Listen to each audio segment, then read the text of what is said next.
Price Lord. இன்றைய தியானம் மத்தேயு 7வது அதிகாரம் 21 முதல் 29 வரை.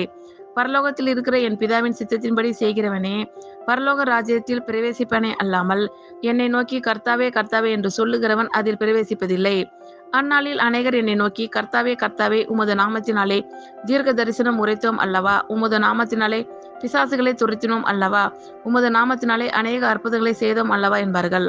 அப்பொழுது நான் ஒரு காலம் உங்களை அறியவில்லை, அக்கிரம செய்கைக்காரரே, என்னை விட்டு அகன்று போங்கள் என்று அவர்களுக்கு சொல்லுவேன். ஆகையால் நான் சொல்லிய இந்த வார்த்தைகளை கேட்டு இவைகளின்படி செய்கிறவன் எவனோ அவனை கண்மலையின் மேல் தன் வீட்டை கட்டின புத்தியுள்ள மனுஷனுக்கு ஒப்பிடுவேன். பெருமழை சொரிந்து பெருவெள்ளம் வந்து காற்று அடித்து அந்த வீட்டின் மேல் மோதியும் அது விழவில்லை, ஏனென்றால் அது கண்மலையின் மேல் அஸ்திபாரம் போடப்பட்டிருந்தது. நான் சொல்லிய இந்த வார்த்தைகளை கேட்டு இவைகளின்படி செய்யாது இருக்கிறவன் எவனோ அவன் தன் வீட்டை மணலின் மேல் கட்டின புத்தியில்லாத மனுஷனுக்கு ஒப்பிடப்படுவான். பெருமழை சொரிந்து பெருவெள்ளம் வந்து காற்று அடித்து அந்த வீட்டின் மேல் மோதின போது அது விழுந்து முழுவதும் அழிந்தது என்றார். இயேசு இந்த வார்த்தைகளை சொல்லி முடித்த போது அவர் வேதபாரகரை போல போதியாமல் அதிகாரமுடையவராய் அவர்களுக்கு போதித்தபடியால் ஜனங்கள் அவருடைய போதகத்தை குறித்து ஆச்சரியப்பட்டார்கள். ஆமேன். கர்த்தர் உங்கள் அனைவரையும் ஆசீர்வதிப்பாராக.